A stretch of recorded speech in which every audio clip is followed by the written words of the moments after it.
Let me ask you a question. Imagine these are starfish on a lazy Susan table. What is the difference between these two situations? At the face of it, it looks like there is no difference. But I did do something between the two objects. I rotated it. But I could have rotated it in two ways. In one case, I could have rotated the whole table. However, in the other case, I could have rotated one of the starfish only. This is the difference between global and local symmetry. When we say that the rules of physics are locally or globally symmetric, this is what we mean. We can rotate the whole space that we are in and see that the physics remains invariant, or we can just rotate ourselves locally and see that the rules of physics don't change either. Now take the two systems again and see, instead of rotating one of the starfish, we can flip one.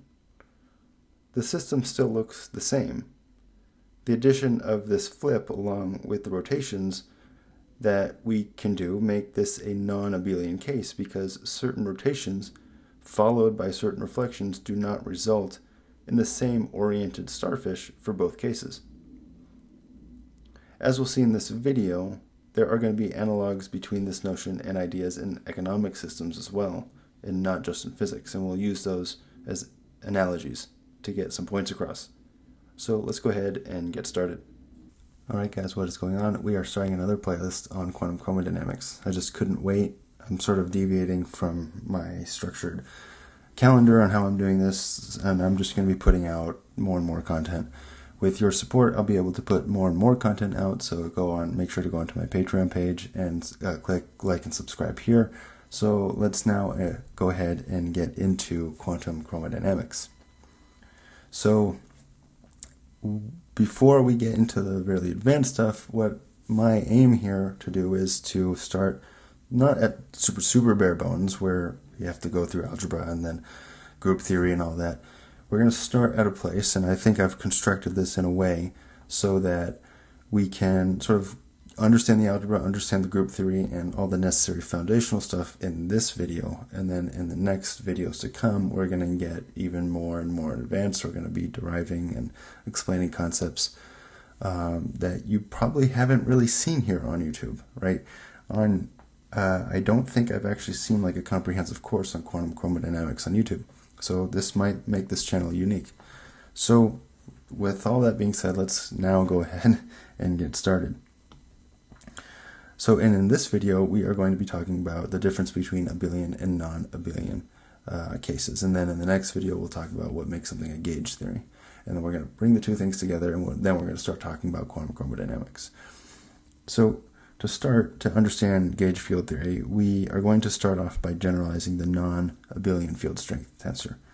And I like to look at the punchline first, just to make sure we have our goal in mind. Our goal in mind here is going to be something that looks like this, right? This is something that looks like F mu nu, right? F mu nu in the electromagnetic field case is just this part right here. The additional commutator here, this additional part, this part here is going to be the part that's unique to a non-abelian group, okay? And we'll see how this plays out. We're going to sort of derive this, if you will. But we want to really get at the difference between abelian and non-abelian groups first, okay? Because this is the foundation of everything, right? This is going to be the foundation. Non-abelian groups are the foundation of quantum chromodynamics. So let's see how this works. We're going to go through examples, right? I like to go through examples to see how this works, because these things are actually, examples are actually the tangible things that we can really understand, as opposed to just the theory, which is, you know, it's good. It's good that we have the theory, but in my opinion, examples are the name of the game here, especially when we start getting into something advanced like QCD. Because again, we want to be able to keep track of stuff and not get lost in esoteric concepts and theories and stuff like that. As long as we have a firm grounding here, we can really understand the advanced stuff. So let's consider the symmetric group of order 3. The symmetric group of order 3 is denoted S sub 3 and has these elements in it. Well, so what are these elements? These elements are these guys right here, right? So we have permutations This is the symmetric group of order 3. This is a set of permutations of 3 objects, okay? And this set of permutations, we have the identity, then we have a flip between 1 to 2 and 2 to 1. Well, 3 stays the same. We can do the same thing, 2 to 3, 3 to 2. Well, 1 stays the same. And then, well, 2 stays the same. And then we have cyclic permutations, right, where 1 goes to 2, 2 goes to 3, and 3 goes to 1. And 1 goes to 3, 2 goes to 1, and 3 goes to 2. Now, what we can do, and I really like doing this, is we can say, well, let's take a look at this thing right here. This is a characteristic table.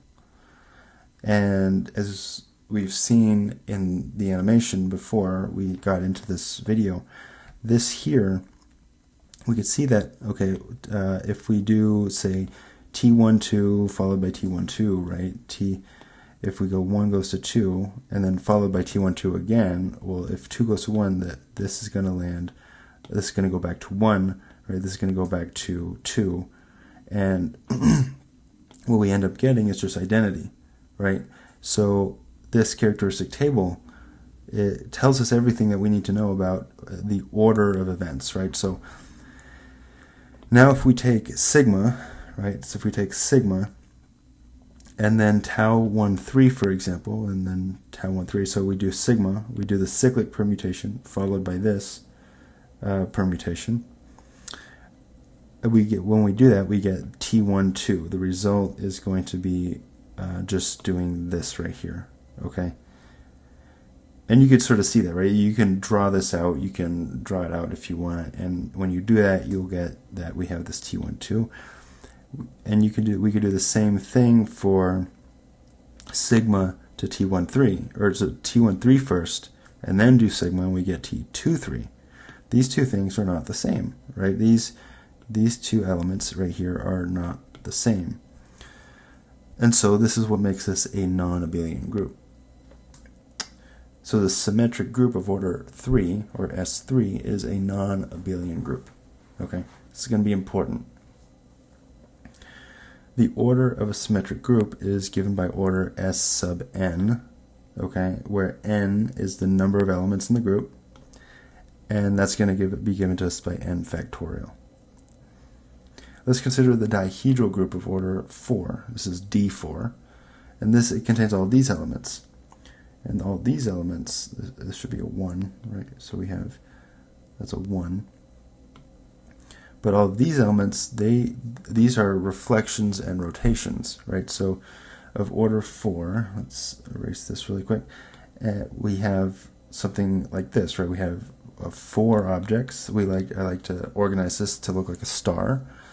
And we can rotate the star. So if we rotate the star, we get this sigma right here, where 1 goes to 2, 2 goes to 3, 3 goes to 4, 4 goes to 1, right? So that's this one right here. We can rotate it 180 degrees, right? If we rotate it 180 degrees, 1 is going to go to 3, 2 is going to go to 4, and so on. So 1 goes to 3, 2 goes to 4, 3 is going to go to 1, and 4 is going to go to 2, right? So that's this guy right here. So that's this right here. So one thing you can do is instead of writing sigma 2, you can write sigma 180 degrees if you want to do it like that. This is just a naming thing. It doesn't really matter how you name it. Just the point here is that the dihedral group, all of these elements, these reflections and rotations, are non-abelian. And so we could take a look at a reflection also. Let's take a look at the T13 or tau 13 reflection. The tau 13 reflection is going to be a reflection in which 1 goes to 3, right? So 1 goes to 3, 3 goes to 1, all right? 2 stays the same. This stays the same right here, right? So we're reflecting, right? We're reflecting the star. Okay, and then the other reflection here, T24 or tau 24, is reflecting in the other direction. And then we have T12 and T34, so this is reflecting like this kind of, and then this guy here is going to be reflecting like this, right? where 1 is going to go to 2 and 4 is going to go to 3 and so forth, right? So, all right, so we have these elements. If you were to write the characteristic table for this thing, which I haven't done because it's just, think about how big this characteristic table would be. It would be, right here we have, this is a 6 by 6, right? This is a 6 by 6 characteristic table, or 7 by 7 because of the diagonal, right? Because this element right here, right? 1, 2, 3, 4, 5, 6. 1, 2, 3. So we have 6 along here, 6 along here. And so 6 times 6, that's what? That's 36. So we have 36 possible entries to put in here. But now that we have 8 here, right? Right, because the order here is a 4 times n. The order is going to give us the number of elements in the set. We have 8. We're going to have 8 by 8. That's going to be 64 entries, and I just didn't want to do that. So, yeah, that was. But we can do the characteristic table, and maybe it might be an interesting thing to actually do the characteristic table for the dihedral group and these symmetric order, or the symmetric group of different orders, to see what these characteristic tables look like. We might be able to see patterns. That would be a very interesting thing to do in number theory, for example. Maybe I will do that. That's an interesting thing. Anyways, so so now let's consider the general linear group of order 2. Now this is going to be interesting, right? Because now instead of looking at discrete sets or discrete systems where we have 4 elements, if you will, now we have matrices, right? We can have any number of matrices, right? This could be an infinite number of matrices. So if we only have 2 matrices, then, which is just in this example, again, the general linear group it obeys some rules, but for right now, we're just providing examples. But we have a matrix, right? This is matrix A right here. This is matrix A. This is going to be matrix B. And here's matrix B, and here's matrix A. What we get when we do the multiplication between them are these guys, and they're not the same.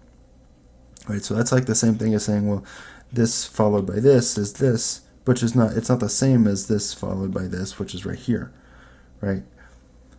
And so this is an example, again, of a non-abelian group. Excuse me. So the order of the general linear group, then, this is going to be interesting, right? Because we have 4 here represents how many objects there are here. This isn't a discrete system, right?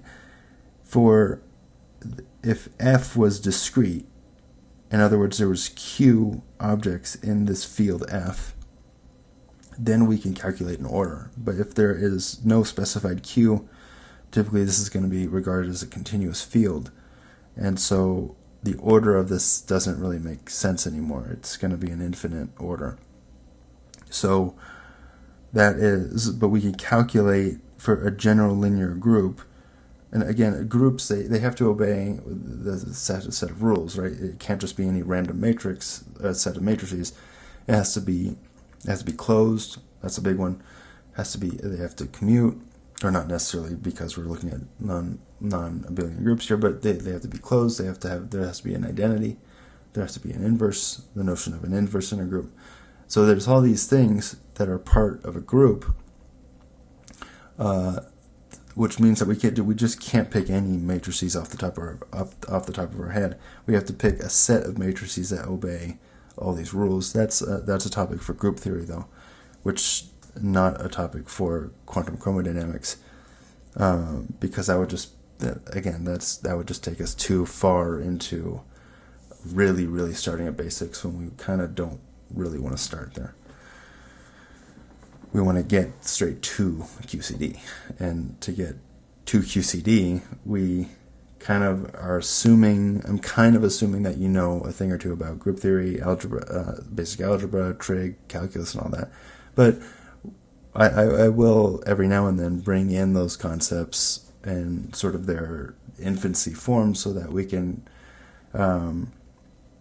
understand them in a context, this context given to us by QCD. But anyways, that I diverge. There are examples, so these are all examples of non-abelian groups that we've gone over. We can also do examples of abelian groups, and these are easier to understand, I think, because they commute, right? These are things like numbers, right? If we look at the integers under addition, 5 plus negative 3 is the same thing as negative 3 plus 5, or non-zero real numbers under multiplication, 2 times 2 is equal to, or 2 times 4 is equal to 4 times 2. So these are like the numbers that we see in here all the time, right? From the moment you're born, you know of numbers, right? And these things commute. But we can think of also discrete systems, right? So this finite cyclic group of order 4, we have I, sigma, sigma 2, and sigma 3. These are all the elements. And again, the order of a finite cyclic group is n factorial. We could see here also, this is nested inside of, we have sigma and sigma 2. They form this interesting commutation, or inside this larger set of symmetric groups. And so we have this, like, these commuting cases inside things at a table that doesn't commute. And right, you can do, so this commutes, the system commutes, and this is just the rotations, right? Finite cyclic group. And so, again, we need the inverse, or we need the identity, and then all these, they'll act as inverses for each other, or we can apply them to each other in different orders. And this thing, again, this is an example of an abelian group. Okay, so we have examples now. So now let's start getting into how these are going to fit in with QCD. So now that we have a sense for what's abelian and what's not abelian, we can begin to make sense of how they play a role in modern physics. The fundamental object that we are going to be dealing with here in non-abelian gauge theories, particularly in QCD, is going to be this object right here, this A mu. So A mu is it's equal to this thing, the superscript A, underscript mu, or lower script mu, and then this T, superscript A.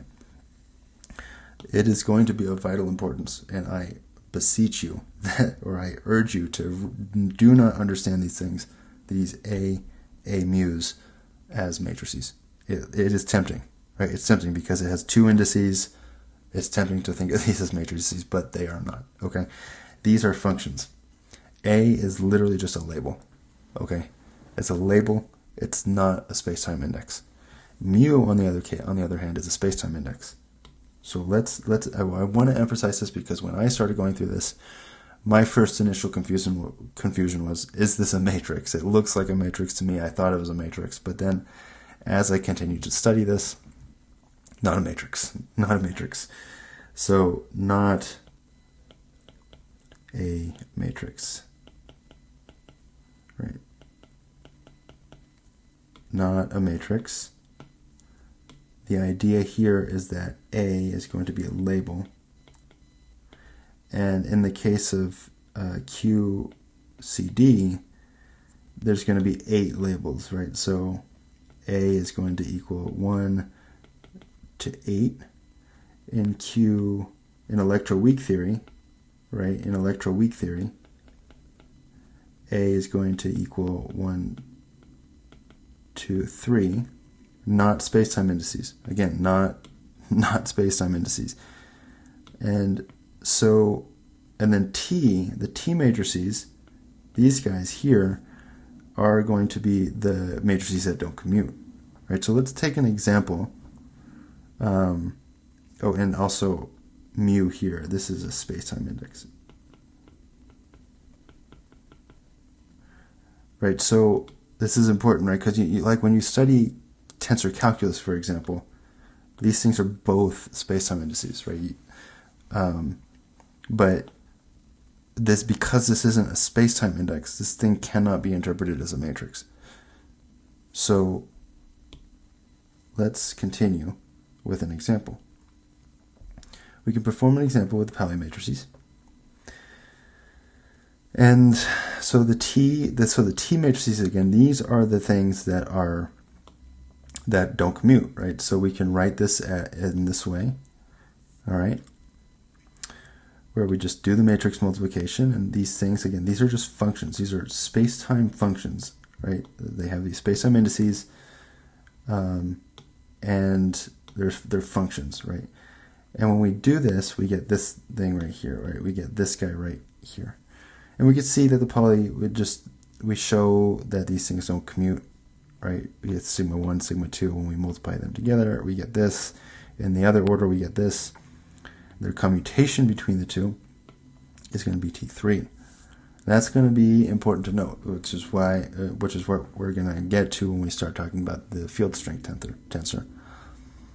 But the point here again is that, the point here is that a mu A is not a matrix, but T A is an Einstein sum over A, even though we're not summing over space-time indices, right? So we're summing over A, and so this is kind of like what's implied, right? It's implied that we're doing an Einstein sum, even though it looks like just one equation. This here means all of this, okay? And when we do the matrix multiplication, we get this guy right here.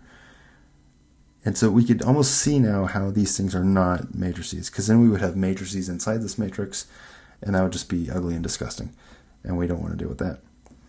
And we can perform a similar calculation with the Gelman matrices, right? So I haven't really listed the Gelman matrices yet, but the Gelman matrices are another set of T matrices that we'll list in the next video, because again, we're just covering what the notion of abelian and non-abelian groups are for right now. But we can do this for the Gelman matrices, and we get a matrix like this, okay? And this is where so this is our function. It's a function of spacetime. Each and every entry here is a function of spacetime. And we can see here that we have A1, right? We have A2, we have all these, right? And they're coupled, right? So these things they're literally coupled differential equations, right? We have A mu 1. Well, what does that mean? That means A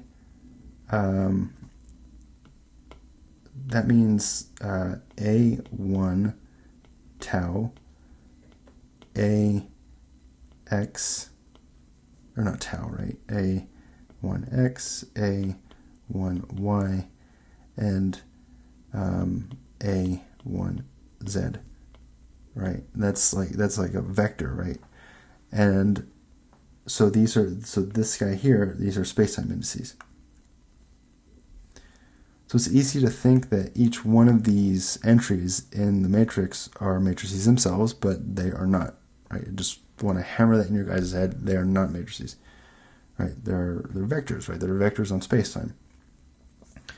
The superscripts just help us keep track of the coefficients associated with each Pauli matrix or Gelman matrix, while the mu is the spacetime index. And these are coefficients that are dynamic in non-abelian gauge theories like QCD. And these things here are fields. They are also a coupled set of differential equations, right? So we could have, for example, AX1 could be equal to sine of A2x, its time derivative times some constant omega plus pi over 2 or something like that. That would make these two guys coupled, okay? So, and there's nothing right now is stopping us from saying that these things are not coupled, right? So if we're going to be as general as possible, the aim here is to say that we have all of these functions. They can be coupled, differential equations, and that is going to tell us the dynamics of how these things move in time and space. All right. Here is a summary table of what we're not going to go through this whole thing because this playlist is going to be on QCD primarily, but we do want to talk about in separate playlists electroweak theory and quantum electrodynamics. In QED, the T matrices are just part of the U1 group, right? These are just complex numbers, okay? And our A mu is going to look something like this, right? This is just A mu, it doesn't have this non-abelian structure to it. Whereas, and again, that non-abelian structure is this guy right here, right? It's just going to be some function, right? Each one of these is just a function.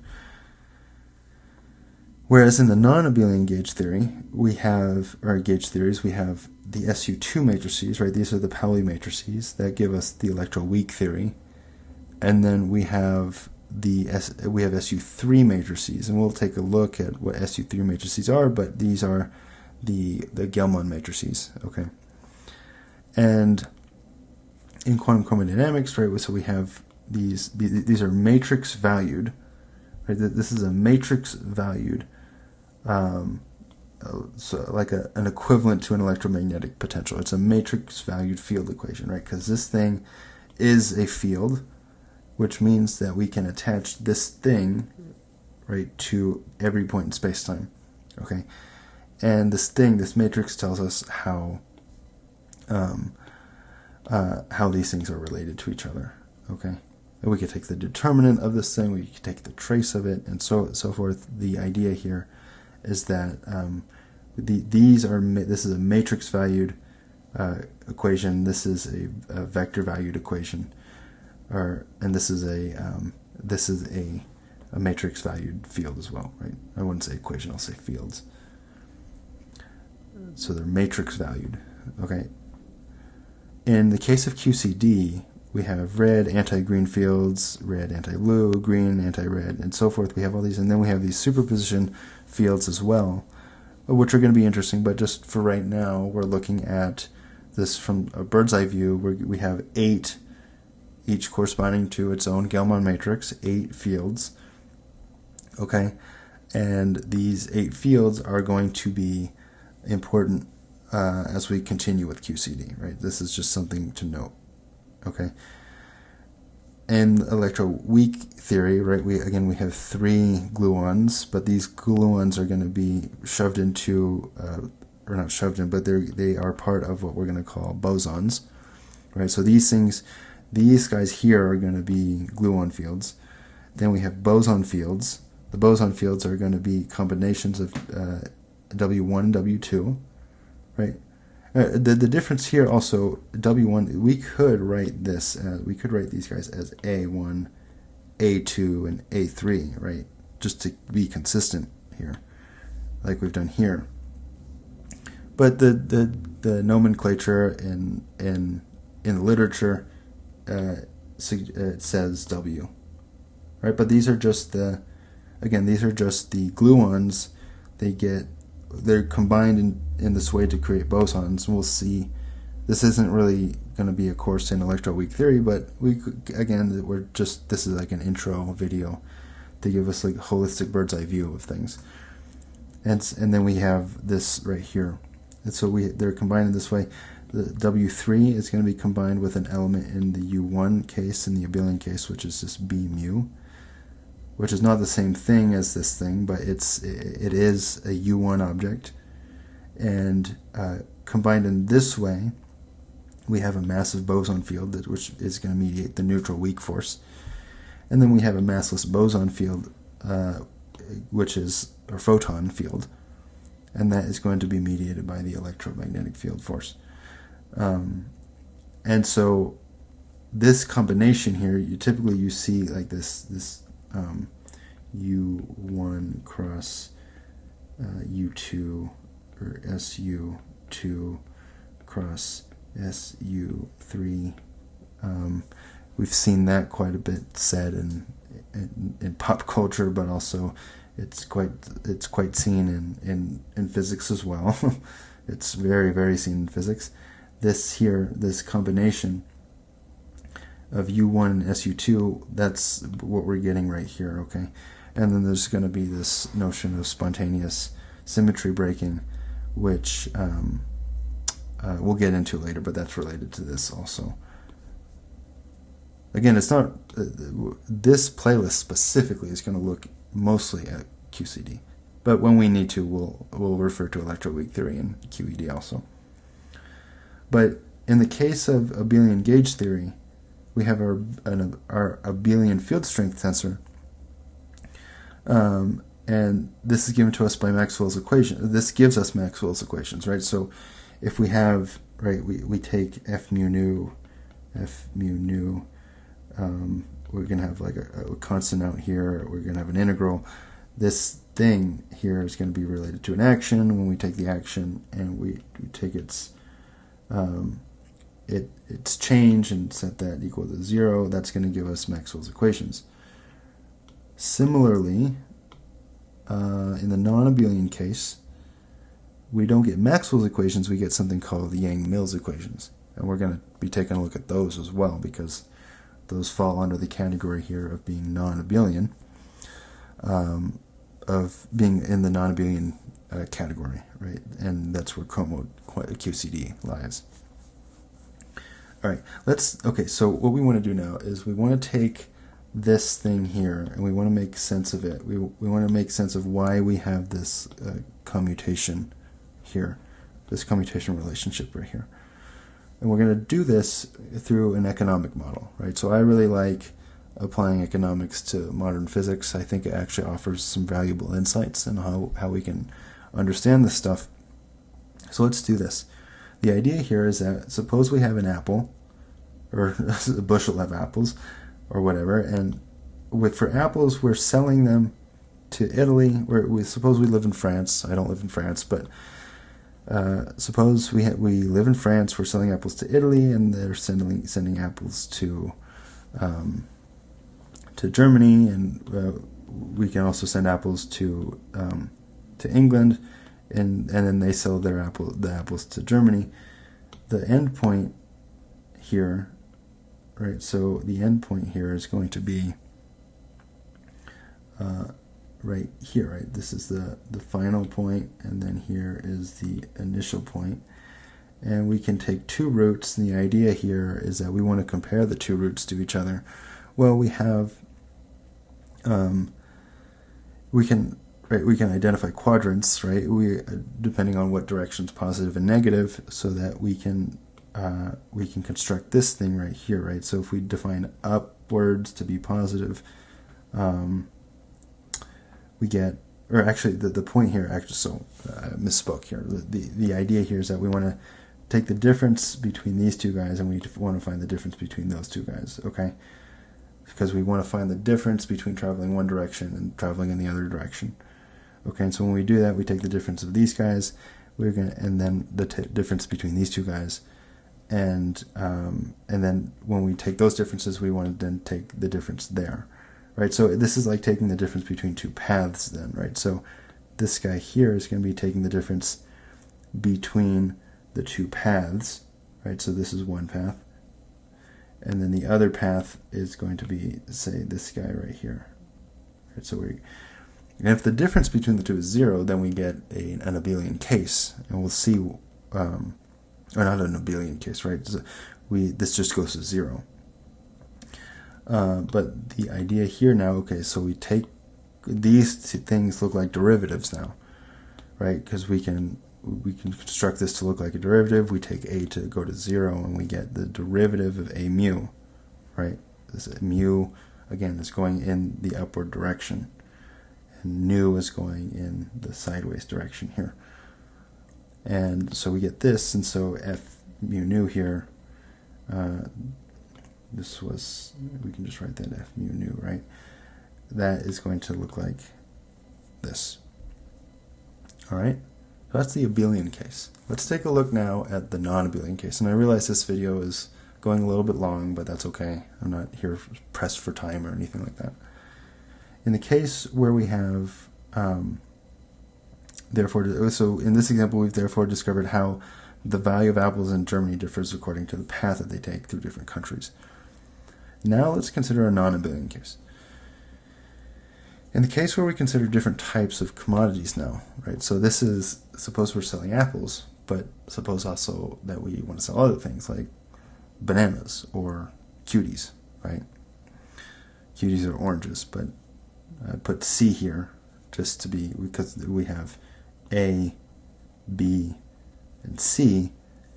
We have bananas stand for B, C, or B stands for bananas, C stands for cuties instead of oranges, and then A stands for apples, just so we can really keep track of things here. The idea here is that we can do the same thing here that we did up here, right? And that's going to give us this right here. Forget the T for a second, but that's just going to give us this bit right here. This bit right here is going to tell us, well, suppose the bananas affects the value or the price of the apples, okay? And suppose the oranges or the cuties or the clementines, whatever you want to call them, they also affect the dynamics of the value of the apples as well, okay? And so we want to be able to encapsulate this in our equations of motion, okay? And the idea here is that B, okay, this is for bananas and this is for oranges. If there is no, if the bananas do not contribute, right, we could have the value here being, I don't know, if there's no contribution, then this thing is going to go to zero, right? Because this G, right, this G is going to go to zero because the A, B times AC, right? Okay, so let's do this in more of a full fleshed out term, right? So we have A, B, mu times A, C, nu. All right, and then we're going to get this thing right here, right? So what I'll do is I'll actually write it out here, right? So we get, when we actually do this multiplication, is going to be A, B, mu, and then A, C, nu, all right? And that's going to be multiplied by this thing, which is just multiplied by this, right? So the end result is going to be A, B, mu, A, C, nu.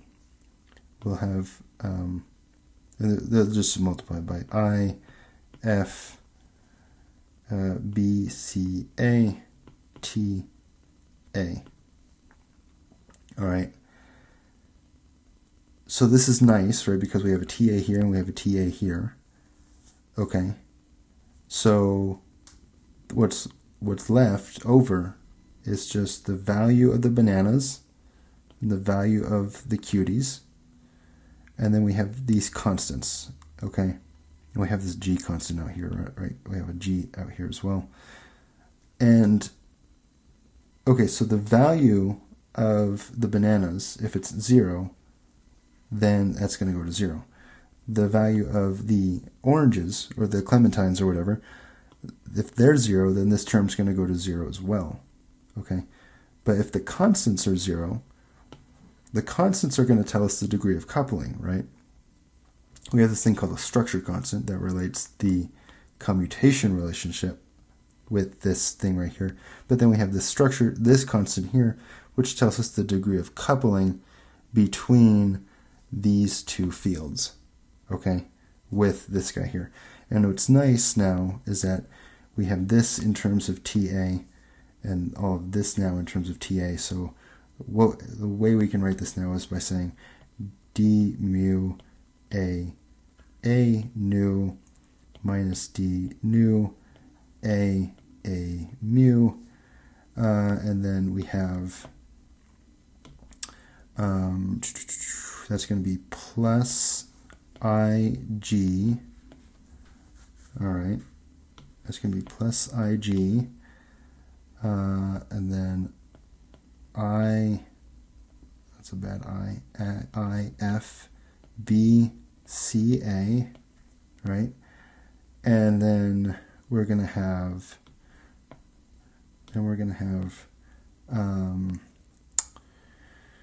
so we have their constants, and then we have A, B, mu, and A, nu, C, and then that is going to be multiplied by TA, so all of this by TA, and that is equal to G mu nu A TA, right? If we're writing everything in terms of TA, we can cancel out the TAs then, and this is what our G mu nu is, with an A superscript up here. And that's important, right? Because what this tells us now is that we can have, right? We can have G1 mu nu. We can have G2 mu nu. We can have G3 mu nu. And these all tell us, right, so these all tell us the dynamics of, say, our red anti-blue field, our red anti-green field, our green anti-blue field, right? All of these will tell us the dynamics, and these are going to give us the coupled differential equations as well, just as this thing gave us the coupled differential equations for the electromagnetic field, or which were the Maxwell equations. And then it's going to be important to keep in mind that in the abelian case, there is a hidden Einstein sum over the superscript, because if there was not, then we would be excluding all the directions that each commodity is traveling. And in the world of physics, this is to say that the dynamics of red apples affects the dynamics of blue, which also affects the dynamics of green oranges. And so now we need to start talking about gauge fields, because we haven't talked about that yet. And this video is going a little bit long, but gauge fields, we're going to talk about how they render Lagrangians and equations of motions the same under any sort of reference. But okay, so we'll get into that later. But now we have a solid understanding of what abelian and non-abelian groups are. Now we want to start talking about gauge fields. So I'll see you guys in the next video.